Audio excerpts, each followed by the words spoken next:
এবার আমরা আপনাদেরকে বলবো যে গ্যাসের ব্যথা অর্থাৎ গ্যাস্ট্রাইটিস বা জিইআরডির জন্য যে ব্যথাগুলো করে, তাদের ক্ষেত্রে দেখা যাবে যে বুকের মধ্যে তো ব্যথা করবে। মূলত রুগীরা বলে থাকেন যে একটা বার্নিং সেন্সেশন হচ্ছে, অর্থাৎ বুকের ভেতরটা কেমন যেন জ্বলে পুড়ে যাচ্ছে।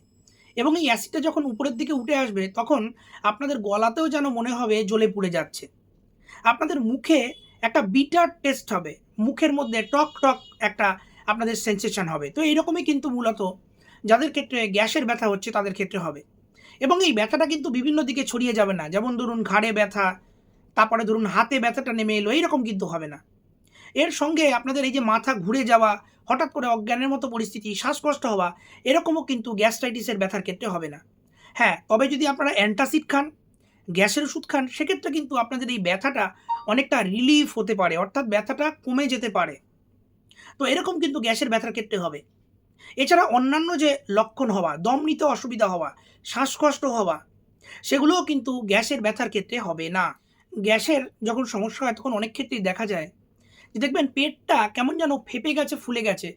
পেটের মধ্যে ভুটভাট করে আওয়াজ হচ্ছে। অনেকেই বলেন যে খাওয়া-দাওয়ার সঙ্গে সঙ্গেই বা খাওয়া-দাওয়ার কিছুক্ষণ পরেই পেটটা ফুলে গেল, পেটের মধ্যে ব্যথা করছে বা বুকের মধ্যে ব্যথা করছে, এরকমই কিন্তু অনেকে বলে থাকেন। অনেক ক্ষেত্রে দেখা যায় শুয়ে পড়লে ব্যথাটা আরও বেড়ে যাচ্ছে।